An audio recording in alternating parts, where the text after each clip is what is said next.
Hi, my name is Attorney Walter of Not the Third. I'm with Disability Resolution PA. Let's go ahead and get right to the question of the top 200 Social Security disability hearing questions you're likely to hear at your OHO hearing for disability benefits. Here we go. We're in the cleaning section, 111. Do you often miss spots or start cleaning but not finish what you set out to do?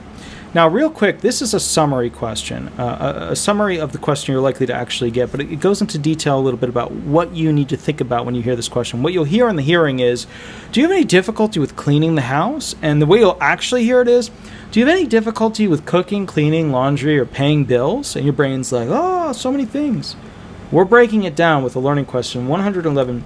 Do you often miss spots? Okay, are you forgetful? Do you not see things? Do you have difficulty bending over and seeing things from different angles? Are you having a difficult time moving your neck? A difficult time moving your back? You have a difficult time kneeling down? Or start cleaning but not finish what you set out to do?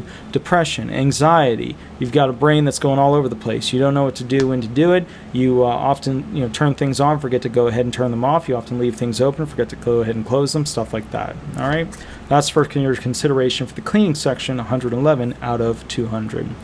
Sorry guys, I'm a little bit tired. It is late on Monday, and I actually did record these videos up to 120 before, but the damn camera broke. So either way, I'll catch you a little bit later and we'll go from there. Remember, if you want the most up-to-date information, shoot me an email or give me a call. I go live every Thursday from 8 to 10 p.m. Eastern Standard Time on YouTube. And like, subscribe, and leave 5 stars when you can. Thanks so much. Bye-bye.